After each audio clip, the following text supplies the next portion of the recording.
Precisamente para aquellos de ustedes que nos están visitando, permítame informarles que estamos en una serie de predicaciones sobre la primera carta del apóstol Pablo a los Corintios. Y ya estamos el día de hoy por comenzar el capítulo 5. Hay un recurso que quizá usted quisiera aprovechar.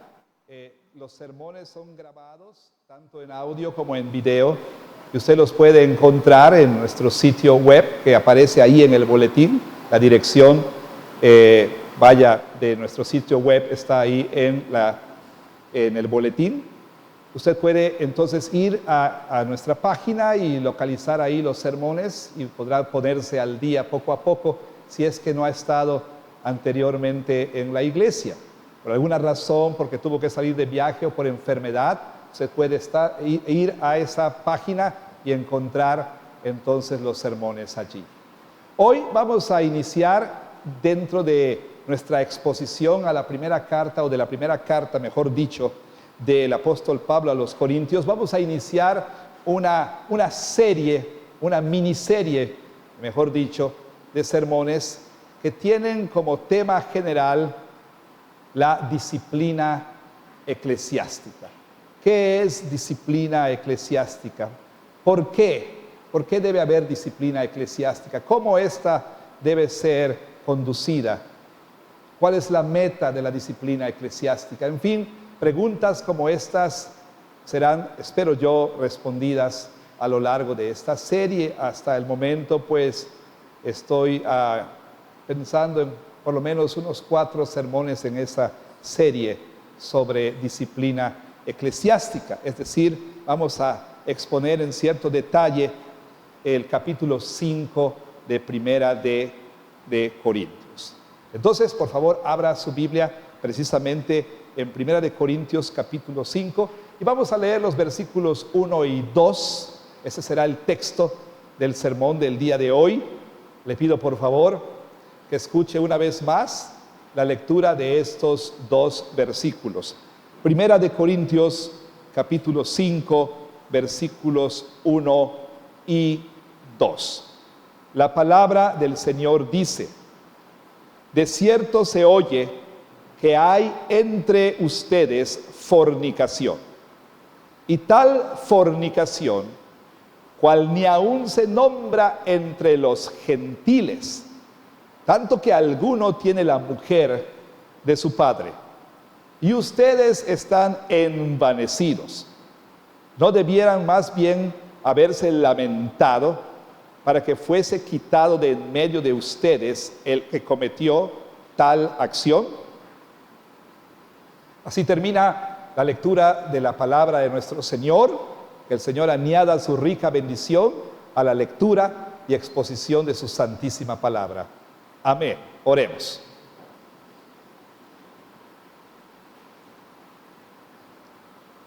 Señor, tu palabra ha sido leída y tu palabra ahora va a ser predicada, va a ser expuesta. Como siempre, Señor, te rogamos la obra de tu Espíritu Santo, tanto en quien predica como en quien escucha. Ambos necesitamos y requerimos de la obra iluminadora de tu Espíritu Santo. Queremos suplicarte por quien predica, dale la gracia de predicar esta mañana tu palabra con claridad, sencillez, profundidad, fidelidad y con el poder de tu Espíritu Santo. Te rogamos también que le permitas abordar estos temas sensibles con prudencia, con decoro, y permita, Señor, que de ninguna manera sustraiga o aumente a tu palabra, sino que predique lo que tú has dicho y lo que ha sido escrito, sin error alguno, por obra de tu Espíritu Santo. Y queremos pedirte también, Señor, por el que escucha. No es algo sencillo escuchar. Tenemos muchas distracciones frente a nosotros. Y queremos pedirte, Señor, en el nombre de Jesús, que nos concedas también la gracia de escuchar atentamente tu palabra. Y rogamos que nos lleves a obediencia a tu palabra, que haya transformación en la manera en que pensamos, que haya transformación en nuestros sentimientos, nuestras emociones, que haya transformación en nuestros pensamientos, acciones y palabras, en actitudes y motivaciones. Te lo pedimos, Señor, que esta sea la respuesta a tu palabra, tanto individual como corporativamente. Rogamos todo esto en el nombre de Jesús. Amén y amén. Bueno, el día de hoy hay muchas iglesias. En nuestra localidad, en nuestra ciudad, hay un gran número de iglesias. Solamente en esta cuadra y en sus alrededores podemos encontrar por lo menos cuatro iglesias. Y en el mundo pues hay miles de iglesias. Un reto siempre ha sido decidir a cuál iglesia debemos asistir.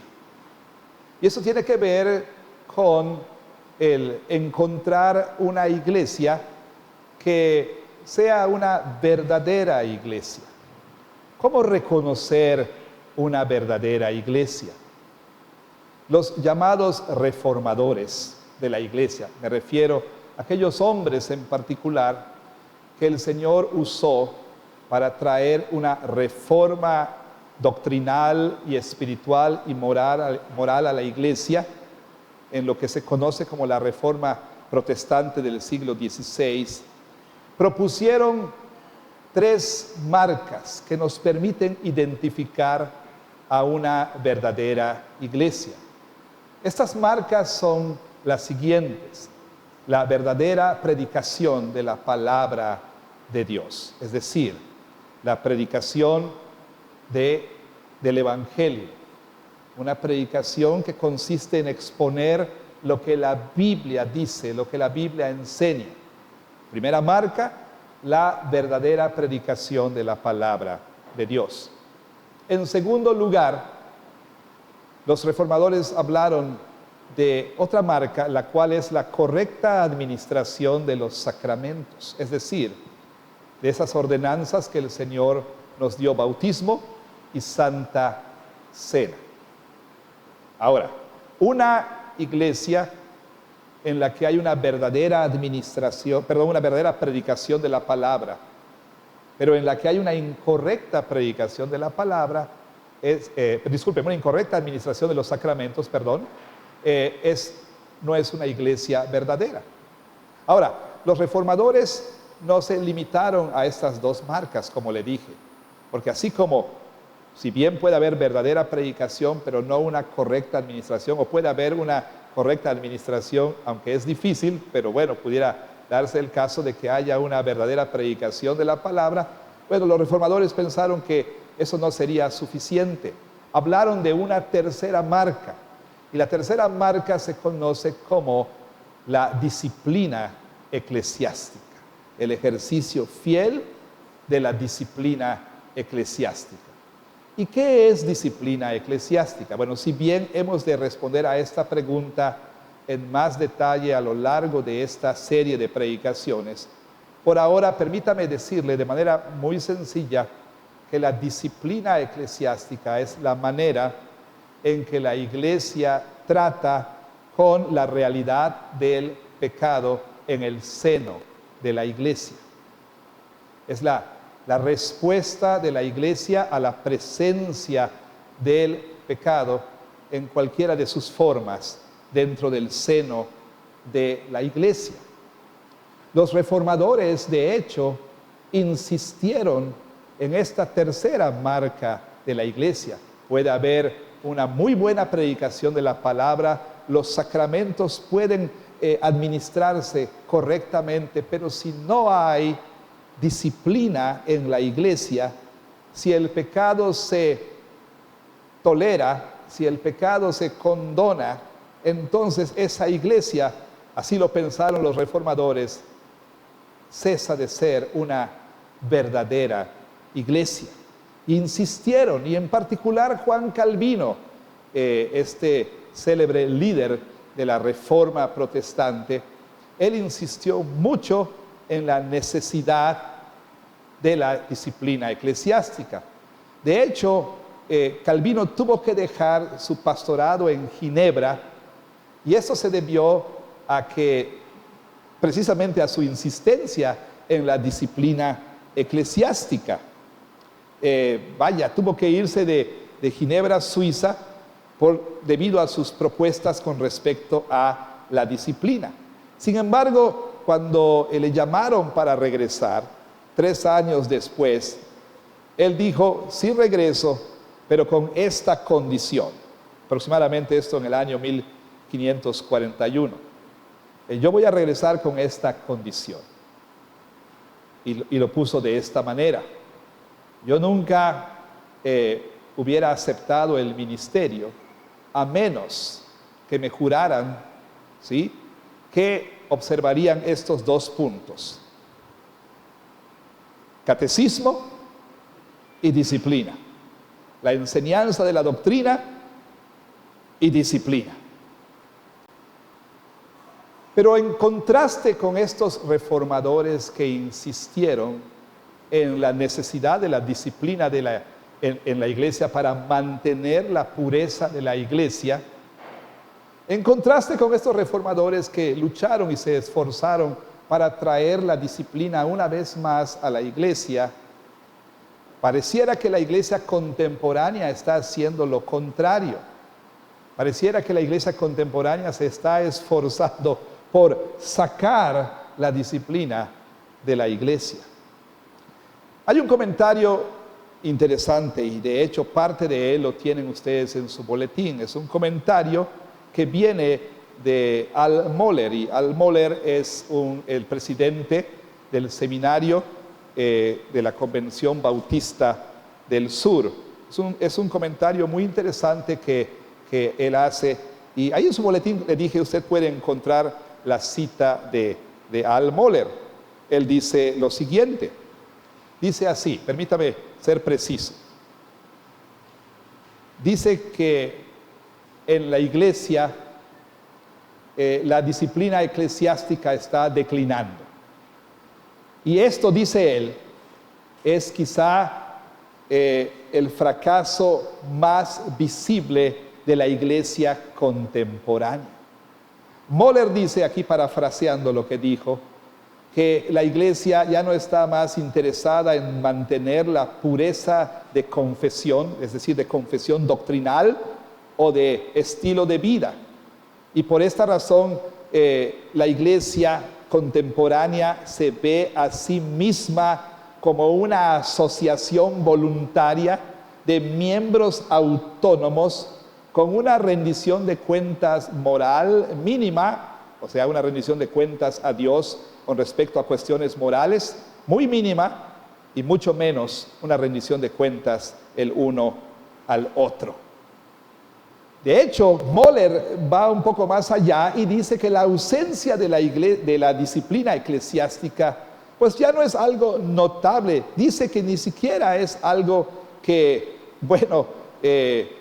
es notado por la gente. O sea, no es algo que sorprenda a las personas. Dice que para muchas iglesias la disciplina ya no es una categoría significativa. De hecho, en muchas iglesias ni siquiera hay recuerdo. O sea, miembros más recientes no tienen memoria de que en su iglesia alguna vez existiera tal cosa como la disciplina eclesiástica. Y Mohler dice, la presente generación, tanto de ministros como de miembros de iglesia, está virtualmente sin experiencia de disciplina bíblica eclesiástica. Ahora bien, entiendo que entre nosotros esta mañana hay pues una variedad de personas. Hay quienes nos visitan por primera vez, hay quienes nos visitan de otras iglesias, hay quienes han sido miembros por largo tiempo en esta iglesia, hay algunos que se han unido recientemente a la iglesia y es muy probable que todos nosotros tengamos diferentes conceptos y diferentes ideas con respecto a qué es la disciplina eclesiástica. Algunos quizá no sepan de qué estamos hablando, nunca quizá han oído esta terminología. Otros quizá tienen un concepto bastante pobre de la disciplina eclesiástica. Quizá esto se deba pues a una falta de instrucción, una falta de enseñanza, o quizá se deba a malas experiencias que tuvieron en algún momento con respecto a este asunto. Es decir, una deficiente e incorrecta administración de la disciplina eclesiástica llevó a tales personas a tener pues una perspectiva quizá hostil y antagónica con respecto a lo que es la disciplina eclesiástica. Ahora, cualquiera que sea el caso, es importante que nosotros podamos abordar este asunto. Primero porque aquí en la iglesia predicamos expositivamente a lo largo de libros completos de la Biblia. Y bueno, puesto que este es el siguiente capítulo y es el siguiente asunto del que habla la carta que estamos exponiendo, pues no podemos pasar por alto este tema. Pero por otro lado, también es importante que nosotros podamos recuperar, si es que lo hemos perdido, o que podamos nosotros tener un robusto entendimiento bíblico de lo que es la disciplina eclesiástica. Precisamente, y a propósito de la situación de la cual Moller está hablando en su comentario, más y más iglesias están dejando de practicar lo que se conoce como disciplina eclesiástica. Y pudiéramos nosotros quizá hablar de varias posibles causas para esta realidad, pero quizá, y solo quizá, la causa principal es la capitulación de la iglesia a la presión cultural, la rendición de la iglesia al mundo que le rodea. La presión ya sea explícita o tácita de la cultura que nos rodea a bajar nuestros estándares o aún a eliminar ciertos estándares que son esenciales para la iglesia. Precisamente entonces, por eso es que necesitamos escuchar con atención lo que la Biblia enseña acerca de la disciplina eclesiástica. El hecho de que la disciplina esté desapareciendo de la iglesia también en un sentido no es algo nuevo. El apóstol Pablo se enfrentó a esa situación en una iglesia que tenía unos cuantos años de existir.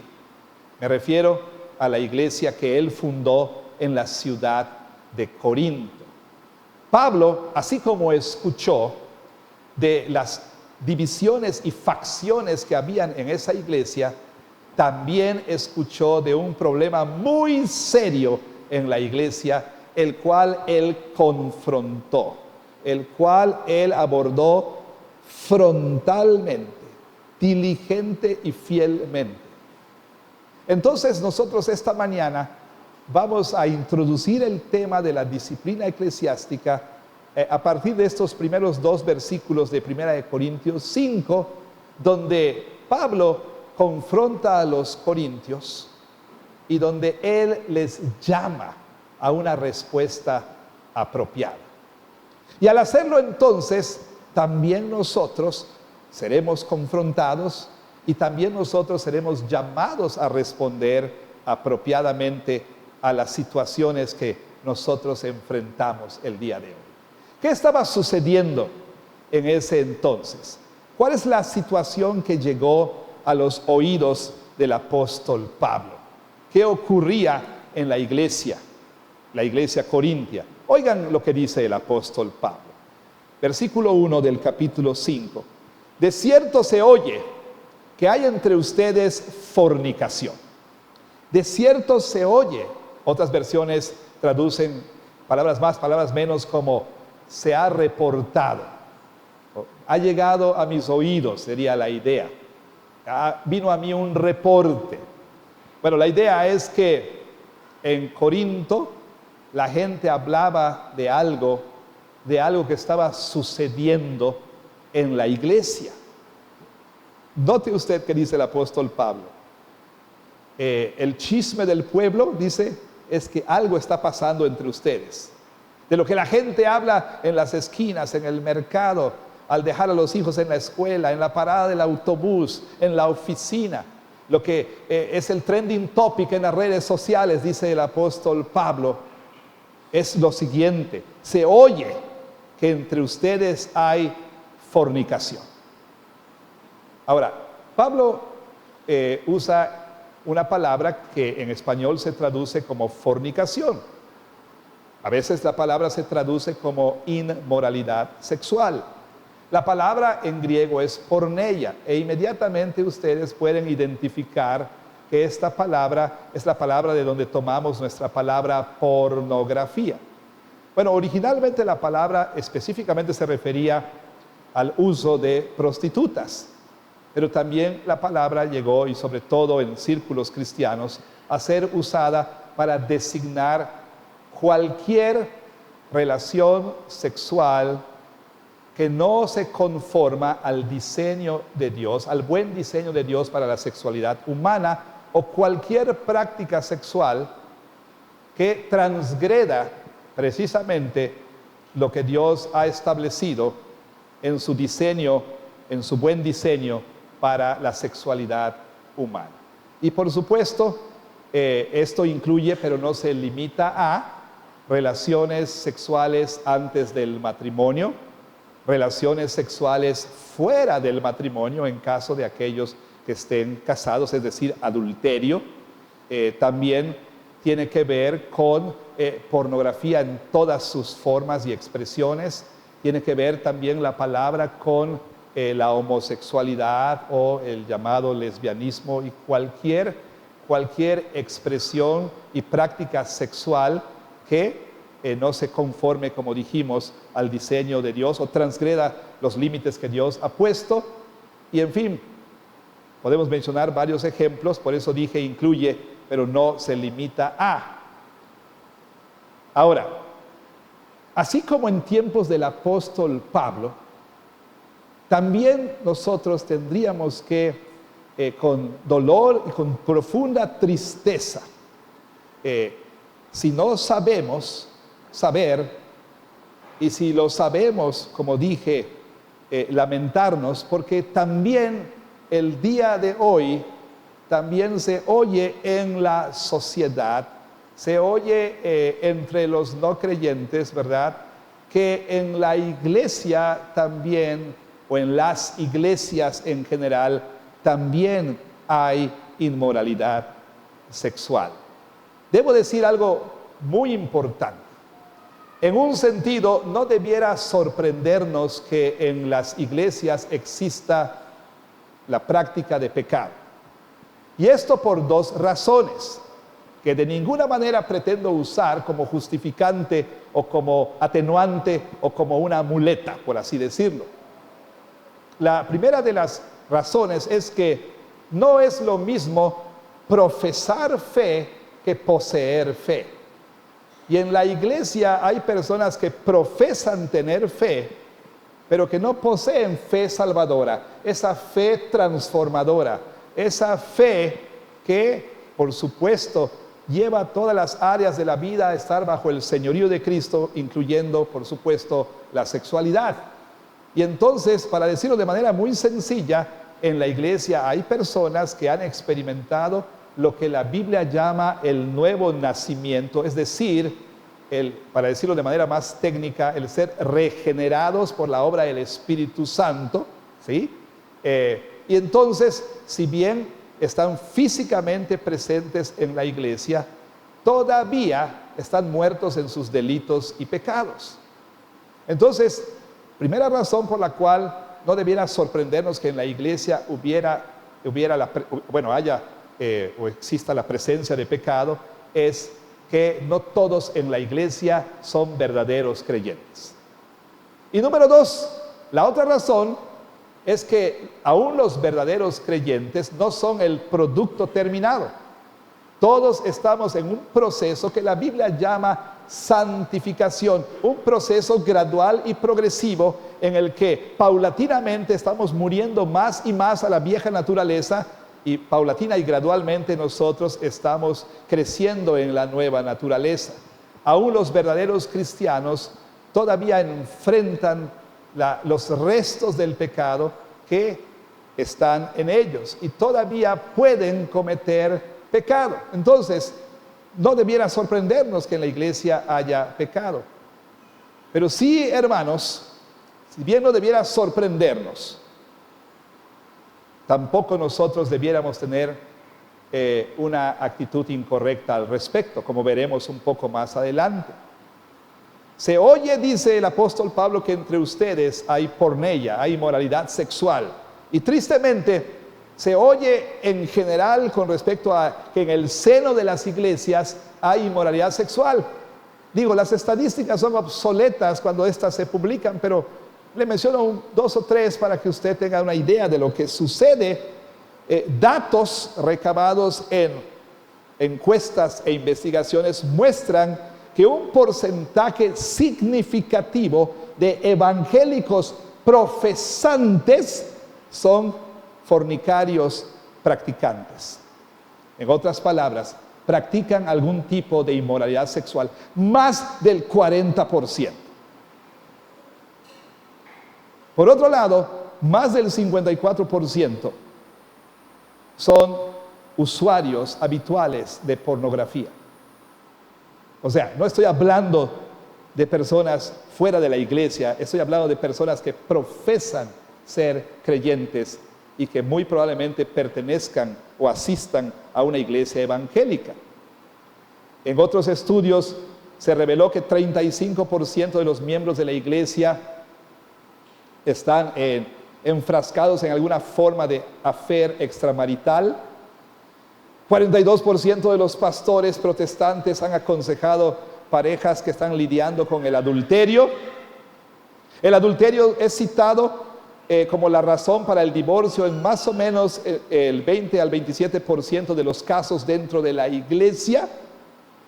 También puedo mencionar lo siguiente: 45% de los matrimonios cristianos en los Estados Unidos terminan en divorcio.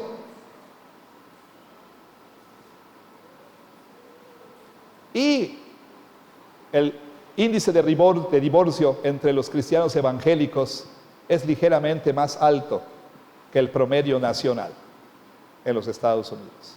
Y muchos de estos divorcios, dicen las estadísticas, tienen que ver con infidelidad marital. Y esto es dentro de la iglesia. Ahora, el apóstol Pablo dice: entre ustedes se escucha que hay inmoralidad sexual. Y está hablando de una iglesia en particular. Me pregunto, hermanos, ¿qué se oirá ahí afuera acerca de nosotros? ¿Qué se dirá ahí afuera? ¿Cuál es la plática? ¿Qué es lo que se dice de los miembros de la iglesia? De cómo se habla acerca de nosotros. ¿Qué reputación tenemos? ¿Qué fama tenemos en la sociedad progresenia o meridana o doquiera que nosotros vivamos? Ahora, Pablo les dice, no solamente está hablando de una iglesia específica, sino también Pablo está hablando de un tipo particular de porneia, de fornicación, de inmoralidad sexual.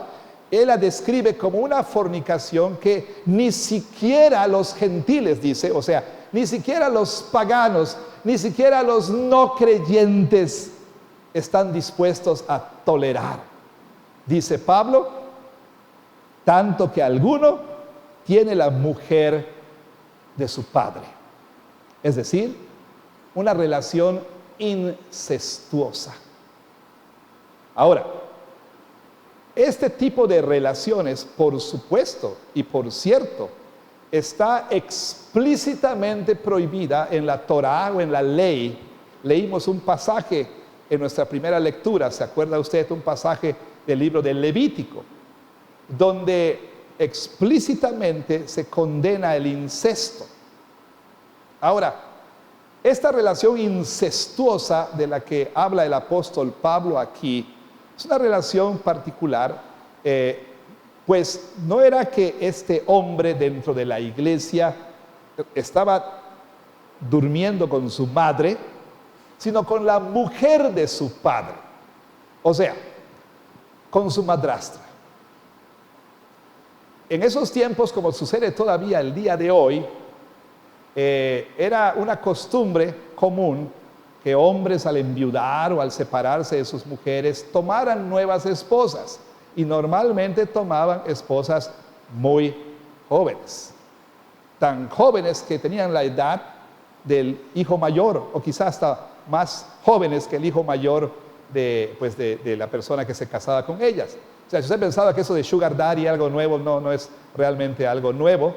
Había sugar daddies ahí en esos tiempos, ¿ok?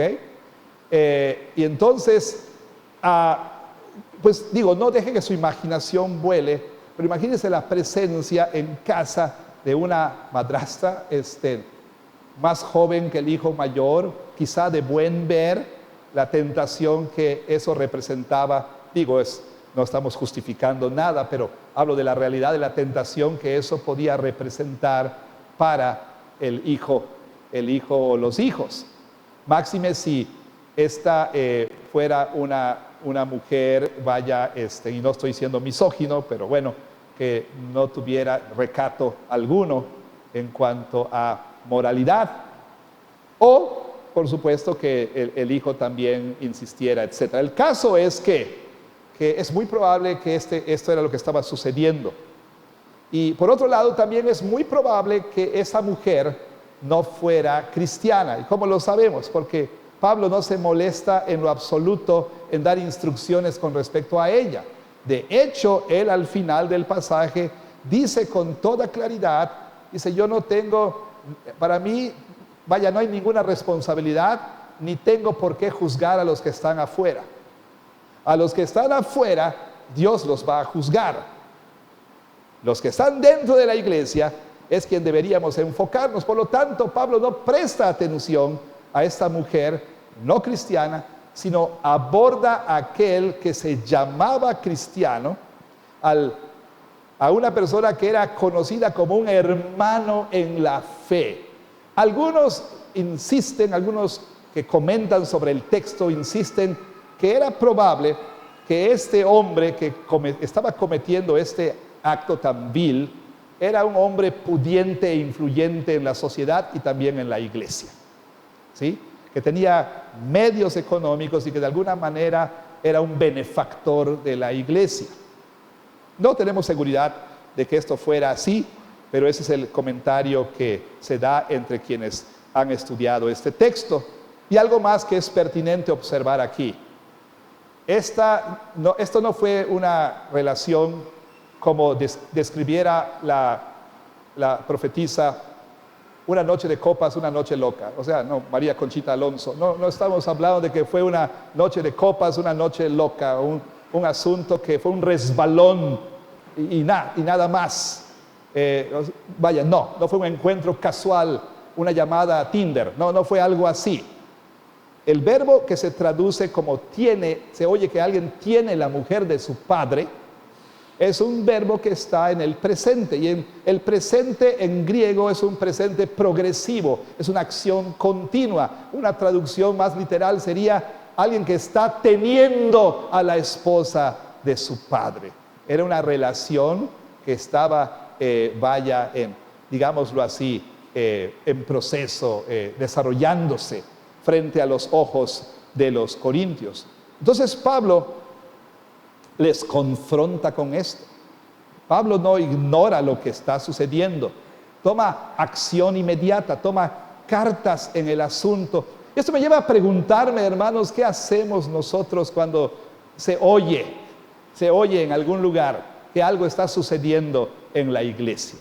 ¿Qué es lo que hacemos cuando oímos que algo similar o alguna otra situación está sucediendo en la iglesia? Precisamente el apóstol Pablo lo que hace es confrontar a estas personas con su respuesta, con la respuesta que los corintios estaban teniendo a esta situación. ¿Y cuál era la respuesta? Escuche usted. Y ustedes, dice versículo 2, están envanecidos. Ustedes están envanecidos. Cierto, ya hemos escuchado a lo largo de los primeros 4 capítulos de este problema entre los corintios. Por lo menos un grupo de personas y por lo menos unos líderes de la iglesia tenían esta actitud de orgullo y arrogancia.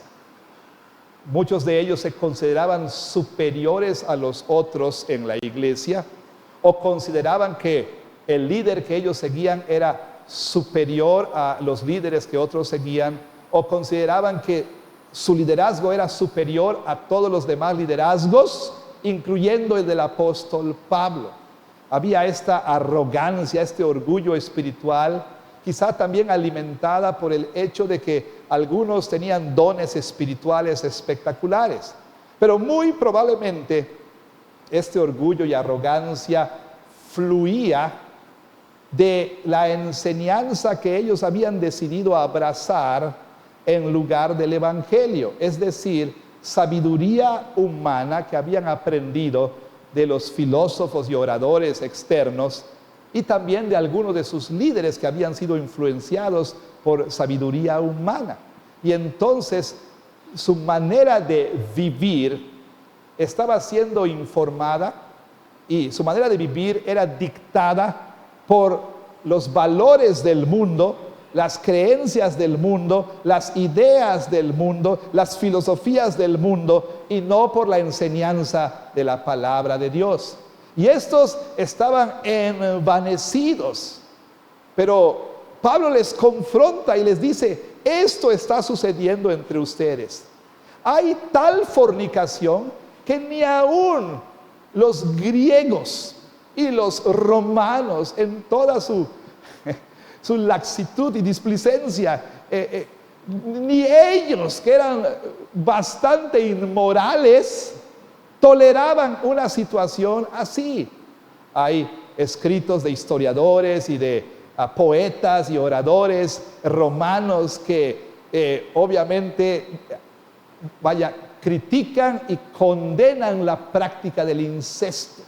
Pablo dice: entre ustedes está sucediendo esto, que ni aún ahí afuera hubiera tolerado. ¿Y cómo responden? Ustedes están envanecidos, están inflados, henchidos de orgullo. Ahora, el problema realmente es determinar si este orgullo era precisamente por causa de esta situación, es decir, debido a la práctica, o sea que estaban envanecidos y orgullosos de esa práctica, o estaban envanecidos y orgullosos a pesar de esa práctica. Son dos cosas distintas. Y quienes comentan este texto toman direcciones diferentes. Algunos dicen que estos corintios estaban orgullosos de ese hombre, ¿no? ¿Por qué? Por ejercer su libertad cristiana. Estaban orgullosos de él porque, como ellos mismos habían creído, habían ellos llegado a abrazar este entendimiento de la vida cristiana que se conoce como una escatología ya sobrerealizada. O sea, ellos pensaban que al estar en Cristo, pues ellos ya estaban realmente reinando con Cristo, y lo que hicieran con el cuerpo no tenía ninguna relevancia.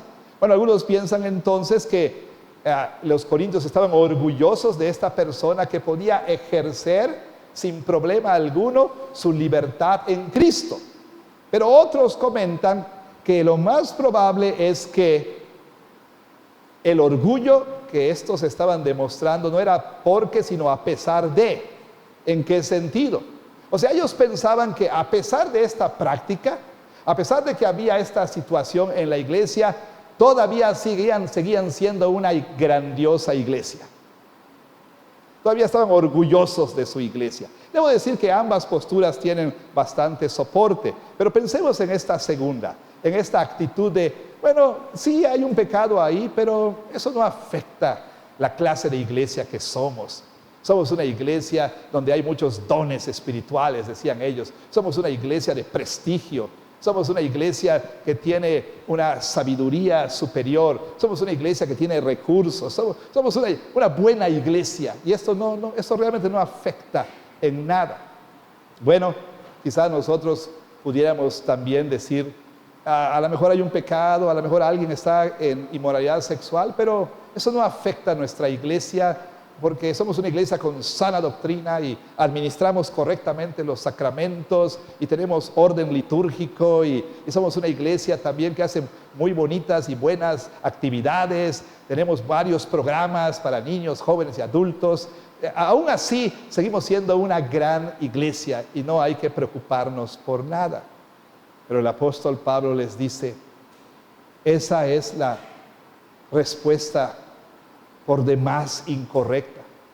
Más bien dice, y aquí el apóstol Pablo, después de confrontarles, les llama a la respuesta correcta, les llama a responder adecuadamente, les dice, más bien ustedes deberían haberse lamentado, Y Pablo usa una palabra que tanto en el Antiguo Testamento hebreo como en la versión griega del Antiguo Testamento tiene la idea de sentir y expresar profundo dolor por el pecado de otras personas. Y también tiene la idea de sentir que el pecado de otras personas en un sentido es mi pecado. ¿Por qué? Por esta dinámica pactal que no tomamos en cuenta del aspecto corporativo del pueblo de Dios, el aspecto corporativo del pacto. Es decir, no solamente somos individuos, somos un pueblo que está en pacto con Dios. Y lo que unos hacen afecta a los otros. Y el pecado de unos tiene consecuencias sobre todos. De hecho, usted puede leer en lugares como Josué capítulo 7, el famoso pecado de Acán. Dios había prohibido explícitamente a Israel que al invadir los pueblos de Canaán no deberían tomar de los despojos para ellos mismos. Todo debía ser consagrado para la destrucción. Sin embargo, este hombre Acán fue tentado, sucumbió a la tentación, tomó de los despojos y guardó pues lo que había robado, y luego cuando fue confrontado lo negó, mintió. Pero escuchen ustedes, o más bien más tarde cuando puedan, lean ustedes cómo el autor del libro de Josué describe lo que sucedió. Él dice así, palabras más, palabras menos: los hijos de Israel pecaron contra el Señor. ¿Cómo que los hijos de Israel? Fue uno solo. Sin embargo, como estamos en esta solidaridad corporativa, el pecado de unos atraerá el juicio de Dios sobre todos. ¿Sí? Entonces, en el Antiguo Testamento tenemos lugares, por ejemplo, en el libro de Esdras o en el libro de Daniel, cuando ambos confiesan el pecado de Israel en primera persona plural. No hemos obedecido, nos hemos rebelado en tu contra, perdónanos, Señor. Hay este lamento, sí, por el pecado de otros, pero también hay ese entendimiento de que el pecado tiene esa dimensión corporativa, nos afecta a todos, comenzando por el asunto de manchar la reputación de todos. Usted lo sabe, cuando se habla, no se dice normalmente fulano de tal hizo. Lo que dicen es, en esa iglesia hacen. ¿No lo ha escuchado usted? En esa iglesia. Tú vas a la iglesia donde, o sea, en lo más mínimo nos va a afectar a todos en nuestra reputación. Entonces, Pablo dice, Más bien deberían estar lamentándose, llorando, derramando lágrimas cuando ven la situación de este hombre. Cuando ustedes ven y escuchan que el nombre de Cristo es mancillado entre los gentiles. Cuando la iglesia es desecrada también. Cuando la iglesia, sufre las burlas y el escarnio. Deberían estar lamentándose, dice el apóstol Pablo. Y también dice, deberían tomar la acción correspondiente. ¿Y qué dice él? Vea usted.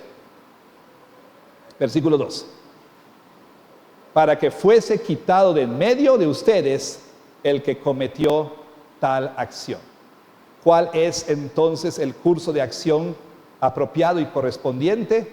Disciplina eclesiástica. Disciplina eclesiástica.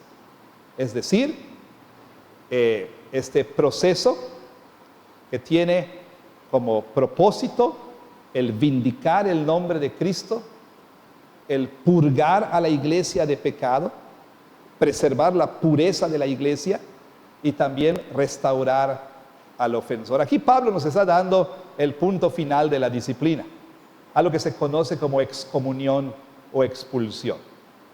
O sea, Pablo está hablando de que ese hombre impenitente y que de manera por demás arrogante estaba en un flagrante pecado, debía ser expulsado de la iglesia. Y Pablo va a dar razones para ello más adelante. Como dije, ahora no voy a explicar en detalle lo que la disciplina eclesiástica es y por qué debe hacerse y cómo debe hacerse. Pero el punto es que Pablo está llamando a los corintios, tanto individualmente como corporativamente, a responder correctamente a la presencia de un pecado flagrante, de un pecado en el cual no hay arrepentimiento. Y esto entonces nos lleva a aplicaciones para nuestra vida. La primera de estas es la siguiente. Y esto tiene que ver con lo primero que el apóstol Pablo dice. De cierto se oye que entre ustedes hay. Hermanos, ¿qué hay entre nosotros? Bueno, tal vez no se oiga, tal vez no sea un asunto público, tal vez sea un asunto secreto, pero ¿qué habrá entre nosotros? ¿Qué habrá entre nosotros que es pecado delante de Dios? De manera específica, o sea, podemos hablar de toda clase de pecados. Pero aquí Pablo está hablando de la inmoralidad sexual. ¿Habrá inmoralidad sexual entre nosotros? Habrá ahora, me refiero a ahorita, no estoy hablando de años atrás o del futuro. Habrá adulterio, habrá pornografía, habrá sexting, habrá entre nosotros ese tipo de prácticas. ¿No sabe qué es sexting? Pregunte después, ¿no? Bueno, le digo, es la práctica de mandar mensajes o fotografías sexualmente explícitas por el teléfono o cualquier otro medio digital, ¿sí? A su novio, a su pareja, lo que sea.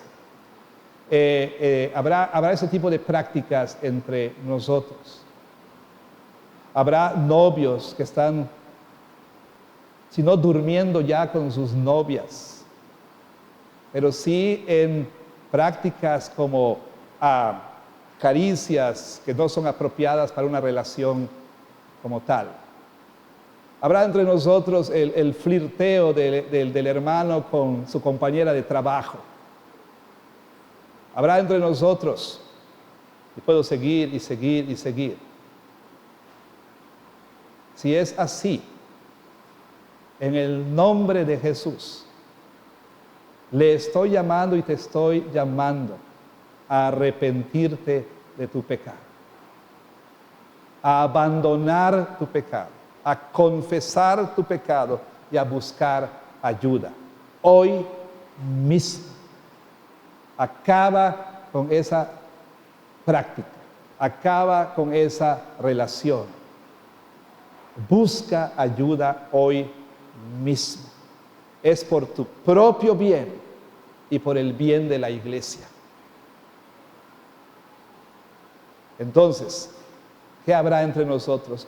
¿Qué se dice entre nosotros? Hay prácticas, ¿qué se dice de nosotros? Hay prácticas que dan pie a que la gente hable mal de la iglesia. Desde lenguaje inapropiado, chistes subidos de tono, a otras cuestiones más serias, digámoslo así, por falta de un mejor término. ¿Qué se dice de nosotros? ¿Qué se habla ahí afuera?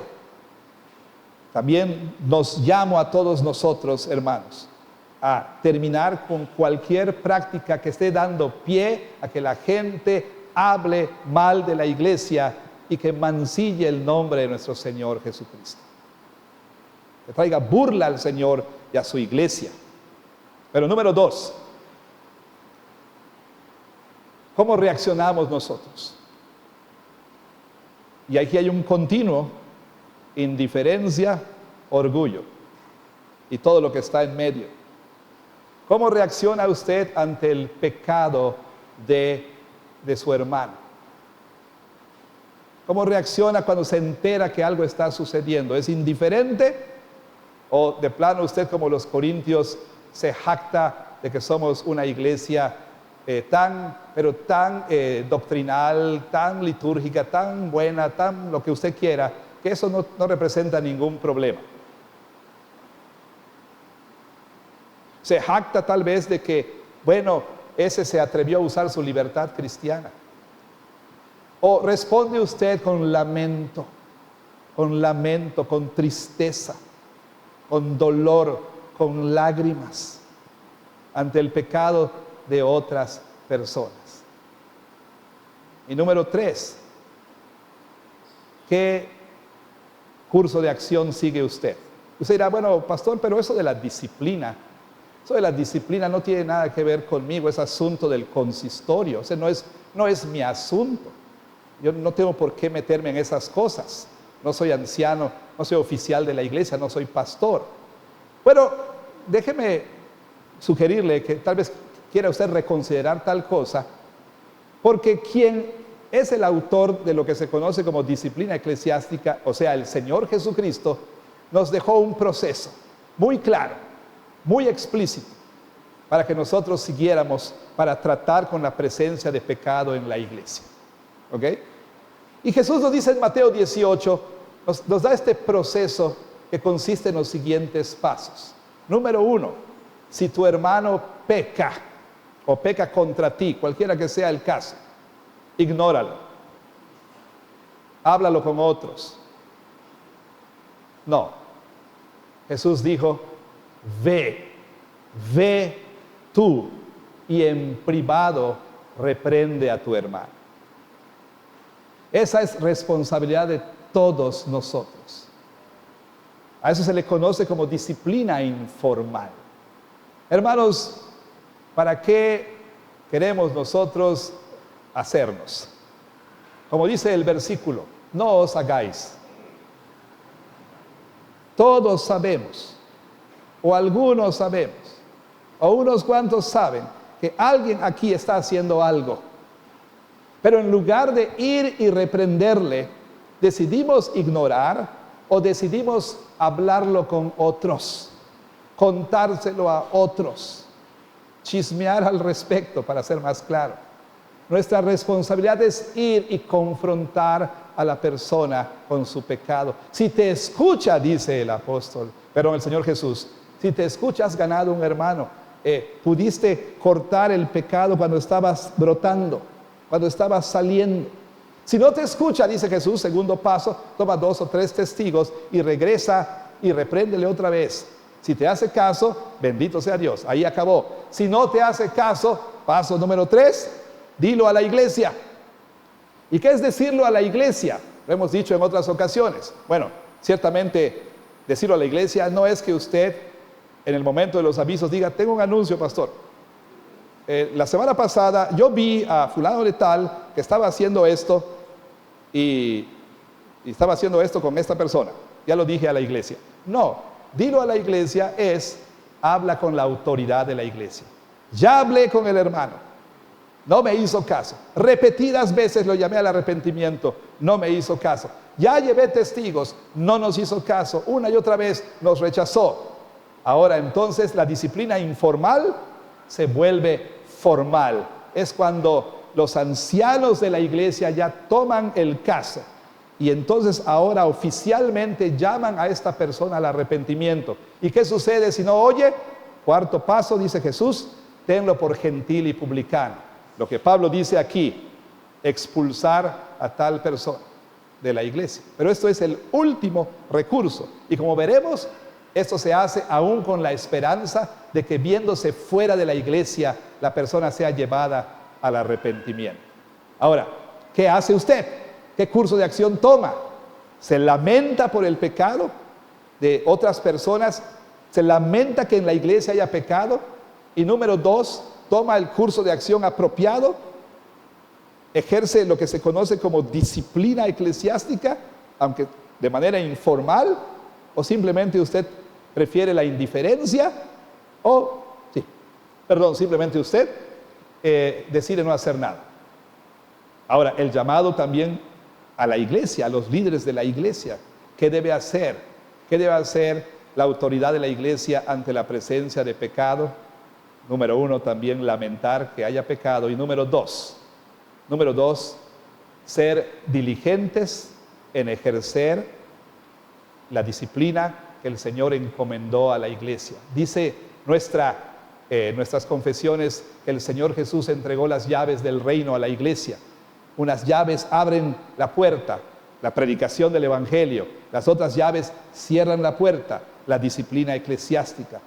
Un consistorio, en este caso como la iglesia presbiteriana, que es fiel a su tarea, será diligente en el ejercicio de la disciplina eclesiástica.